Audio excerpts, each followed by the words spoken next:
Hello everyone. Back again with film recaps.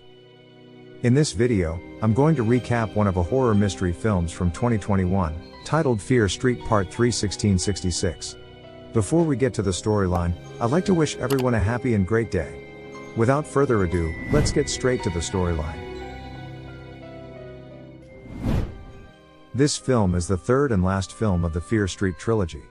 If you haven't seen the first two, I suggest you either watch my recaps prior to viewing this video because you would not understand anything otherwise. Now, let's begin. At the beginning of the film, Dina finds herself transported to year 1666. She is now seeing and living the world through Sarah Fierre's eyes. Sarah Fierre hears her name get called and returns to the barn, where her brother Henry is cradling their farrowing sow. One piglet is breached, and Sarah Fierre pulls out her knife to save it. To everyone's relief, it is a successful birth. The sow is safe and sound, and the piglets are healthy. Sarah announces to her father that she's going to give away one of the piglets to Solomon Good, a good friend of hers who lives just outside Union and had just recently lost his wife and child to an illness. Her father suggests that she should marry Solomon Good, but she playfully brushes it aside. Sarah Fierre exits her house and roams the streets of their town, Union, where she comes across her friends, Lizzie, Isaac, and Abigail. It appears that the young people have come up with a secret password, to signify that they're going to hold a bonfire in the woods tonight. Sarah Fierre then meets Hannah Miller, the pastor's daughter. To her surprise, Hannah is coming to the bonfire too. Not only that, she asks Sarah to come with her and Lizzie, to fetch berries for the bonfire at the infamous widow's house in the woods. The two gush around each other and it is clear that they're in love. They are interrupted by Hannah's mother, Goody Miller, who despises Sarah. Sarah resumes on her way, but is stopped by the town's drunk, Mad Thomas, who teases her by drunkenly slurring that he sees the darkness in her. Beware, Sarah Fierre. Sarah Fierre ventures through the woods until she reaches Solomon Good's house, where two graves lie in his front yard. The two are close friends and the piglet is a gift of condolences for the recent passing of Solomon's wife and child. Solomon tells her that he's trying to rise from this tragedy by growing crops in this patch of land he owns, but he has yet to grow a healthy crop. At sundown, Sarah Fierre, Lizzie, and Hannah Miller sneak away to the woods to retrieve the berries for the bonfire. On their way, they gossip about the widow's house they're going to. Word of the town is, the widow is a witch who worships the devil. However, Sarah Fierre isn't one to believe in witchcraft, so she tells them that the truth is, the widow simply fell in love with a Native American, and the townsfolk exiled her for it. They reach the widow's house to find it empty. An ominous air can be felt, but the young women proceed to search around for the berries they want anyway. Sarah then finds a book and begins going through the pages. It is clear that there is something sinister about the book. She finds a page containing the names of different demons, and absent-mindedly reads it out loud. Suddenly, Don't. Widow Mary has returned home. She menacingly warns Sarah that the devil lives in that book, and because Sarah had just read it out loud, the devil senses her now. Hannah walks in, and the widow crudely tells the young women to get out. Somewhere in the woods, the bonfire has started. Sarah, Lizzie, and Hannah arrive just in time to share the berries with their friends. It has special properties and gets them all high. The young people dance and chatter around the fire, while Sarah Fierre and Hannah Miller keep their gazes on each other, until they are rudely interrupted by a young man named Caleb. Caleb is aroused, and he wants Hannah to satisfy his needs. Luckily, Sarah Fierre steps in. She embarrasses Caleb in front of everyone by pointing out that he has a heart-on. She then takes Hannah away from the party, into the woods. They rest by a rock and Hannah tucks a piece of red moss behind her ear. At this moment, they passionately make love with each other, until they are interrupted by rustling noises coming from the woods. Knowing that they're in deep trouble if they get caught, they run back into town. Hannah reminds her that if people in Union find out about them, they'll hang them. But Sarah isn't afraid, because she's deeply in love and Hannah is the only person who makes her feel alive. They kiss before parting ways, unaware of the fact that Mad Thomas is drinking nearby and saw the kiss. Later that night, as Sarah gets ready for bed, Mary Boy, her dog jumps on and she lovingly holds him as she goes to bed. In the morning, Sarah wakes up and starts her day by trying to find Mary Boy, but he is nowhere to be found. Mary Boy? Sarah? Hannah Miller has come to Sarah's house, looking distraught. She takes Sarah to her house and claims that something is wrong with her father, the town's pastor. Sarah Fier is convinced that Pastor Miller is simply ill and needs proper medicine. Hannah then informs her that she's not allowed to see Sarah anymore, because her mother suspects the love affair between them.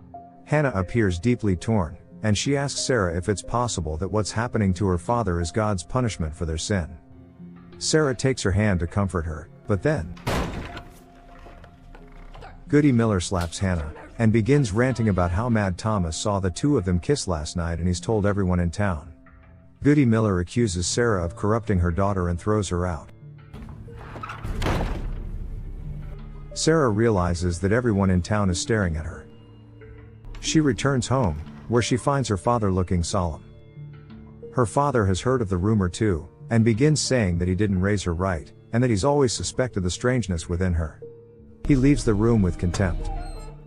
Sarah tries to go about her day despite everything. She carries a bag of flour to the kitchen, but finds something strange: all the food has been spoiled.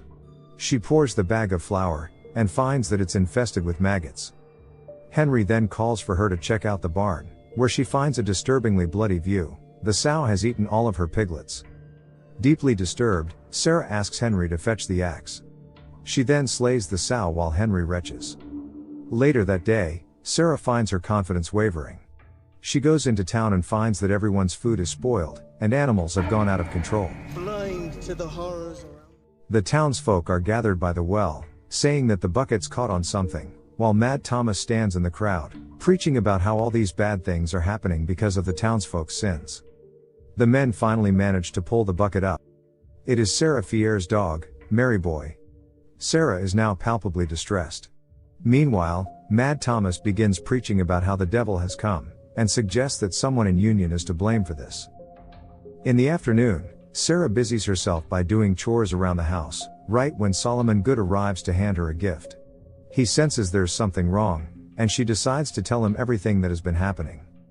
Sarah confides in him about how she's now starting to think that maybe it really is her that summoned the devil to this town, and that maybe she really was born strange and wicked, especially because she's in love with Hannah Miller.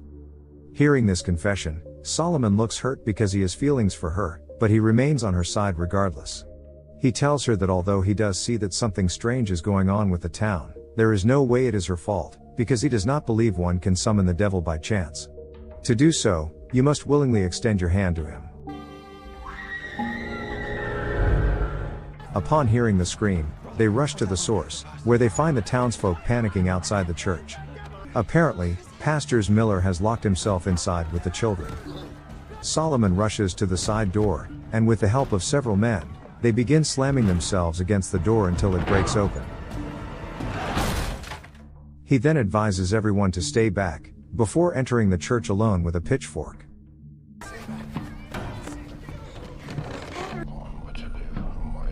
As he enters, Solomon finds a stack of human organs on the floor, and as he takes a closer look, discovers that it is a pile of eyeballs. Apparently, Pastor Miller has killed and gouged all the children's eyes out, as well as his own. Solomon observes the scene in horror, as the rest of the impatient townsfolk storm in and begin wailing at the sight of their dead children. Sarah is among them. She runs up to Henry and begins crying when she finds him dead. She caught Pastor Miller's attention and he moves to kill her. Pastor Miller is now dead, but the townsfolk are even more riled up. Witchcraft! Show yourself! At sundown, the townsfolk gather at the meeting house to discuss what to do about the situation, because they're convinced that all this is caused by a devil worshipper and someone is to blame. Caleb, who was humiliated by Sarah Fier the night before, seizes this opportunity to take vengeance on Sarah Fier, by making up a lie about how he saw Hannah Miller and Sarah Fier dance naked in the woods, and lay with the devil. One by one, the townsfolk begin corroborating the story, even though we all know for a fact that they're all lying. Solomon Good tries reasoning with them but fails. In the end, the townsfolk agree that Sarah Fier and Hannah Miller are witches, and they must hang for their crimes. While all of this is happening, Sarah and Hannah are outside, silently watching through a window. Caleb sees them and tells the townsfolk to go after them. Sarah and Hannah run for their lives, but Hannah trips and falls. She tells Sarah Fier to run while the townsfolk violently apprehend her. They beat her, chain her up and display her in front of everyone, while one of the townsfolk preaches that they have to search for Sarah now. Sarah's friends, including Solomon Good, simply watch in horror, dreading what's going to happen but too afraid to say it out loud. The townsfolk begin knocking on every door, searching for Sarah Fier. Instead of running away from Union, though, Sarah sticks around, unwilling to leave Hannah behind. She sneaks into the courthouse where Hannah is held captive. Hannah tells Sarah to flee and save herself, but Sarah refuses. Hannah points out that there's nothing they can do, because it doesn't matter now whether or not they really are working with the devil. The townsfolk think they're guilty and so they shall hang no matter what. Sarah realizes that Hannah is right, and since they have nothing left to lose, why not make the accusations true? She tells Hannah that she's going to visit the widow's place and retrieve the devil's book, so she can strike a deal with the devil to save them both. Sarah promises that they'd be able to kiss in broad daylight once all this is over. Afterwards, she goes to visit the widow's house but finds it dark, and the book is gone. Sarah trips and falls to the floor, and the widow is dead. Someone had killed her. Mortified, Sarah Fier runs to Solomon Good's house to tell him what she saw. She theorizes that someone must have killed the widow to get the book, and use this book to strike a deal with the devil, offering their town in exchange for whatever it is they crave. She swears that she's not a witch, and Solomon tells her he believes her. However, their little moment of solace cannot last, for they started hearing the townsfolk approach Solomon's house, looking for Sarah. In a state of panic, Solomon tells Sarah to go hide in the back room. Solomon faces Caleb while the rest of the men search around the premises. Knowing she's about to get caught if she stays still, Sarah finds a door that leads to the basement pantry and enters it. To her surprise, the room keeps on going, and it leads to an ominous space with a strange symbol on the floor. She also finds a decapitated head of a black goat, and black blood fills the trenches that shape the symbol. And to her horror, she also finds the widow's devil book there. Solomon enters the cave, and Sarah stares at him in shock. It is at this point that she realizes that Solomon Good is the one who made a deal with the devil, and traded the town for his own gain. Solomon Good is also responsible for the cold-blooded murder of the widow, in order to steal the book. And it is also him who saw Sarah and Hannah making love in the woods the other night. Solomon comes clean to her right there, reasoning that he only wants what everybody else wants: power, prosperity and legacy. And if it's going to cost lives, then so be it. He wants Sarah to join him, but Sarah refuses. The pastor slew 12 children. I am nothing like you. Solomon then slams a rock against her temple and tries to apprehend Sarah, but she crawls deeper into the cave. Sarah blindly tries to navigate her way out while he comes after her. She tries scaling the wall, but Solomon yanks her down and pleads her to stop fighting because he's in love with her and wants to be with her. Angry from the pain, he moves to stab her, but she blocks her face with her arm, making the knife impale her wrist instead. Her hand gets ripped off, but she manages to slip away. She wraps her bloody nub with a cloth and crawls forward, until she sees streaks of light and begins kicking her way through with the last of her strength.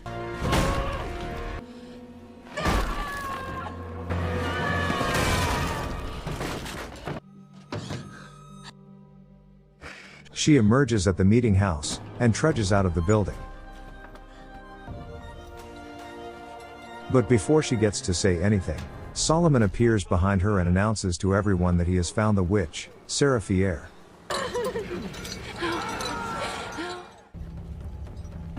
At the crack of dawn, Sarah Fier and Hannah Miller are taken to the hanging tree. They take one last look at each other, seemingly resigned to their unavoidable fates now. If they can't live the rest of their lives together, at least they'll die together, right? But then, Lord, I confess. Sarah Fier refuses to let the love of her life die by hanging, so she decides to save Hannah's life by confessing that it is only her who walks with the devil, and that Hannah Miller was only under her wicked spell and therefore blameless. Hannah is taken aback and tries denying this, because this is not the truth, but a townsperson covers her mouth to let Sarah speak. He drags Hannah away while she struggles to reach for Sarah. Solomon Good then steps up and begins to wrap the noose around her neck. While he's doing this, Sarah vows to him that she will never stop trying to uncover the truth, even after her death. She shall be a shadow that haunts his legacy for all eternity.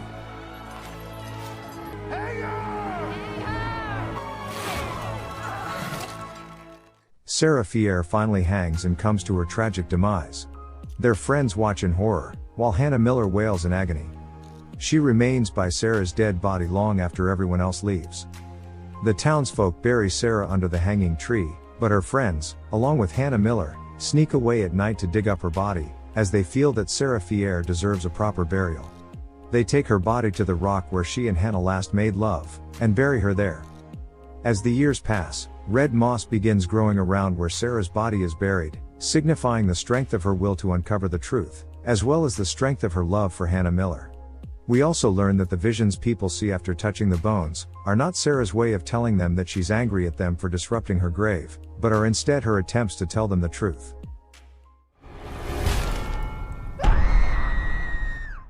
We now return to year 1994, where Dina is panting heavily in the woods. She has now uncovered the real story behind their town's curse.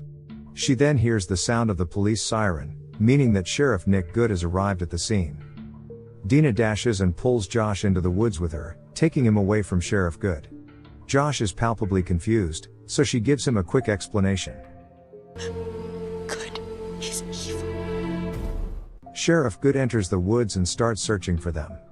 He has already figured out that Dina knows the whole truth and wants to stop her. Dina and Josh sneak away from him and takes off with his car. During their drive, Dina eagerly explains what she just experienced. She tells him that Nick Good's ancestor, Solomon Good, was the one who made a deal with the devil. Over the generations, the first son the Good family would give a name of a Shadysider to the devil. Ryan Torres. Then the devil takes over that person, so the person kills and murders.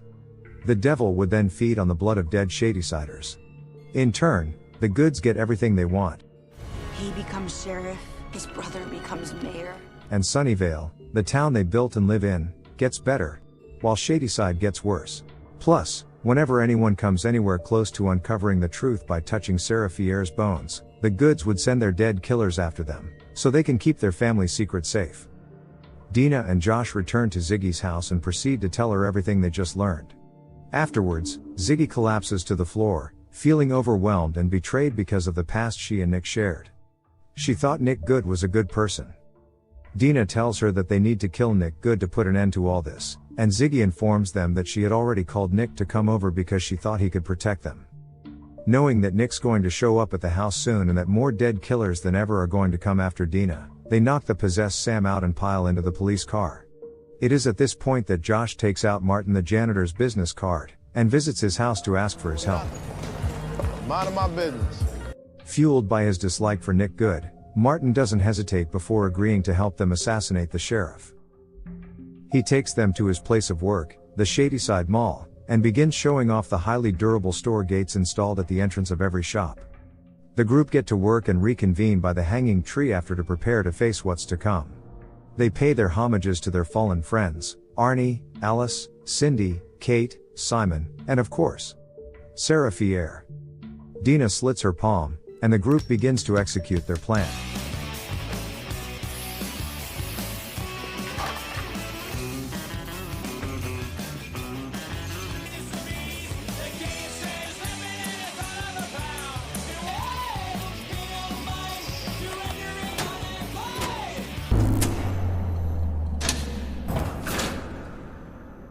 Their plan is to wait for the killers to enter the shops with trails of Dina's blood, and then locking them inside.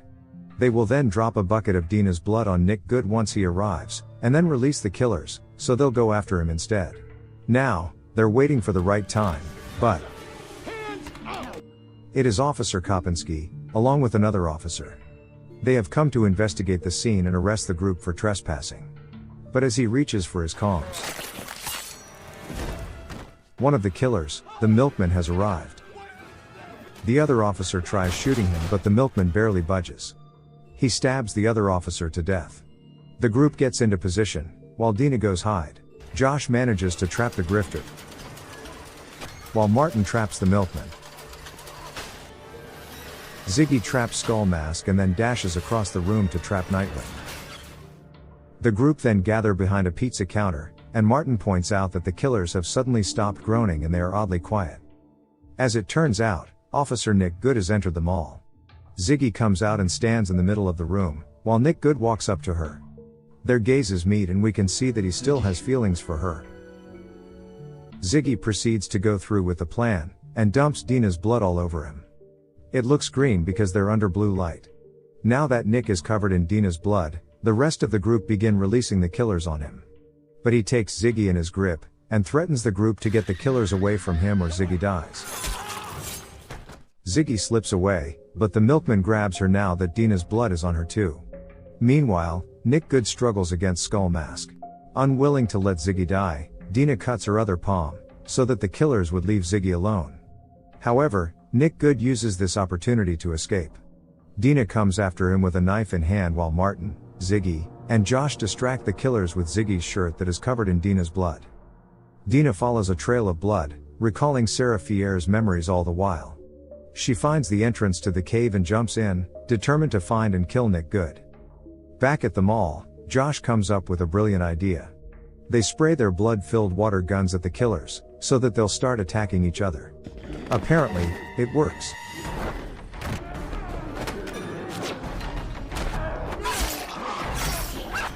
However, they also discover that Sam has escaped her binds, and is now going after Dina. The 4 killers are now dead. Josh, Martin and Ziggy finally walk out of hiding, only to find that Billy Barker and Ruby Lane have just arrived at the scene. Unfortunately, they've run out of Dina's blood, so they have to come up with a new plan. Determined to protect his sister, Josh takes an axe and prepares to face Ruby Lane head on. Dina continues to venture the cave. She finally arrives at the heart, right when Sam tackles and begins choking her. Dina is suffocating but doesn't have the heart to kill her. Instead, she begins begging Sam to remember her. Miraculously, for a split second, Sam does and loosens her grip, giving Dina enough time to knock her unconscious again. Josh struggles against Ruby Lane, until he is saved by Ziggy, who lands a gunshot to Ruby Lane's head. Inside the cave, Dina crawls on the floor while coughing for air. Unfortunately, Nick Good comes up in front of her, holding her knife. He pulls her up and stabs her. Back to the mall, all the fallen killers are starting to rise up again. Ziggy tries shooting at them, but it does very little. The 3 stand around in fear, and have now run out of ideas. Meanwhile, Dina fights for her life, while Nick Good boasts that after this, he's going to frame her as the culprit behind all this, and blame her for murdering her friends, brother, and girlfriend. Dina glances at the pulsing heart next to them and gets Nick's palm to touch it. Just like what happened to Alice in the previous movie, Nick Good begins seeing visions of all the people killed by his curse. Once he stands up, he begins hearing Sarah Fierre's voice and sees her face. For a brief second, Sarah Fierre possesses Dina and gives her the courage to stab Nick Good right in the eye, effectively killing him. Back in the mall, all the dead killers vanish into a swarm of flies, to the relief of Ziggy, Josh, and Martin. Sam slowly wakes up, and asks if she's alright. Dina shows her that she's been wearing a makeshift armor out of books. As they try to find their way out of the cave, they discover that the list of names engraved on the walls are starting to disappear, as well as the symbol on the floor. They find a door and exit through it. It apparently leads right to Nick Good's very fancy house. As the 2 make their way outside, they find themselves in the middle of a Sunnyvale neighborhood, where a couple Sunnyvalers stare at them with disgust before entering their car. However, as the car exits the driveway, for the first time in 300 years, Sunnyvale doesn't seem so sunny anymore. The next scene shows a newscaster on TV stating that Nick Good has now been dubbed a serial killer, while his family denies having any knowledge of this. Josh turns off the TV before heading to school with Dina. On the other side of town, Ziggy visits Mrs. Lane. She is about to tell her the truth about what happened to her daughter, Ruby Lane. Dina drops Josh off at school, but tells him that she's skipping for the day and drives away. As it turns out, Dina has set up a date with Sam right by Sarah Fierre's grave. They carve her name on the stone in her honor and kiss with passion and delight, fulfilling Sarah and Hannah's dreams of kissing in broad daylight. And with that, the entire Fear Street trilogy comes to an end. Okay guys. That's all the recap for Fear Street 2021. Thanks for watching. See you again in the next video.